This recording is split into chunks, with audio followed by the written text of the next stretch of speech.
warahmatullahi wabarakatuh. Hello everyone.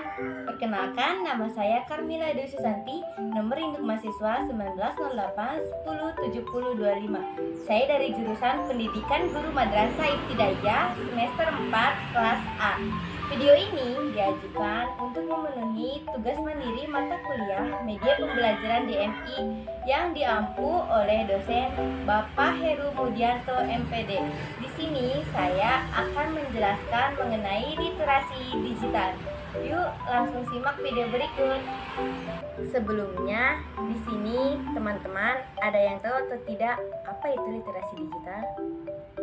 Nah, jadi di sini literasi digital merupakan kecakupan hidup atau life skill yang tidak hanya melibatkan kemampuan pengguna perangkat teknologi informasi komunikasi atau TIK, tetapi juga kemampuan bersosialisasi, kemampuan sebagai insan pembelajaran maupun memiliki sikap berpikir kritis, kreatif, serta inspiratif sebagai kompetensi dalam literasi digital.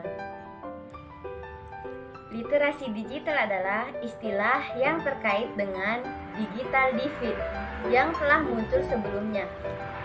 Digital divide adalah kesenjangan atau ketidaksetaraan ekonomi, sosial, dan politik yang timbul sebagai akibat ketidaksetaraan kemampuan mengakses, memilih, dan mengolah informasi yang tersebar secara global dan digital. Literasi digital berarti kemampuan dalam mengetahui sumber informasi, mengakses, memilah, mengolah, memaknai, dan memanfaatkan informasi digital baik yang offline maupun online untuk mencapai keunggulan ekonomi, sosial, dan politik. Apa saja sih dampak positif dan negatif dari literasi digital? Di sini saya akan menjelaskan dampak positif dari literasi digital. Yang pertama ada kemajuan teknologi komunikasi yang cepat dapat mempermudah komunikasi antar manusia dari suatu tempat ke tempat yang lain tanpa adanya kendala ruang dan waktu. Yang kedua, sosialisasi kebijakan pemerintah dapat lebih cepat disampaikan kepada masyarakat. Yang ketiga, informasi yang ada di masyarakat dapat langsung dipublikasikan dan diterima oleh masyarakat. Baik, di sini saya akan menjelaskan dampak negatif dari literasi digital. Yang pertama, semakin pesatnya komunikasi secara digital membuat bentuk komunikasi berubah. Yang asalnya face to face menjadi tidak. Hal ini dapat menyebabkan komunikasi menjadi hampa. Yang kedua, seseorang yang terus-menerus bergaul dengan komputer akan cenderung menjadi seseorang yang individualis.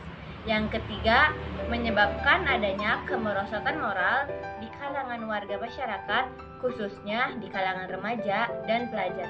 Banyak orang yang terjerumus dalam hal-hal negatif. Para pelajar mulai malas belajar, serta kurangnya sopan santun kepada orang lain atau kepada orang yang lebih tua. Kenapa literasi digital itu sangatlah penting? Karena untuk menghasilkan pelajar Indonesia yang kritis, kreatif, dan inovatif serta produktif di tengah era pandemi ini, karena di era pandemi ini yang dimana kita harus lebih rajin membaca dan membacanya juga gak perlu minjam ke perpus. Intinya masih bisa serba digital. Jadi dengan di rumah saja kita masih bisa tetap produktif.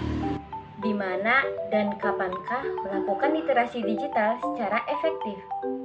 Berhubungan dengan ini, jadi literasi digital itu sangat fleksibel. Jadi bisa dilakukan di mana saja, baik itu di tempat umum, di sekolah, di tempat kerja, dan lain-lain. Namun, berhubung sekarang sedang di era pandemi, ada baiknya kita melakukan literasi digital hanya di rumah saja. Sedangkan untuk waktunya juga bebas. Bisa di tengah kerja pas istirahat, di waktu luang, dan di waktu yang sudah dijadwal. Siapa yang bertanggung jawab atas literasi digital? Jadi, literasi digital sekarang banyak orang yang menggunakannya, mulai dari anak-anak, remaja, orang dewasa, bahkan orang tua. Medianya itu sendiri yaitu HP atau gadget, laptop, dan lain-lain. Jadi, yang bertanggung jawab jika itu terjadi kepada anak-anak berarti perlunya pengawasan orang tua. Dan jika itu terjadi kepada orang dewasa, berarti kita harus paham dampak dari perbuatan literasi digital, apalagi jika itu merugikan banyak orang atau bahkan bisa merusak moral diri kita sendiri.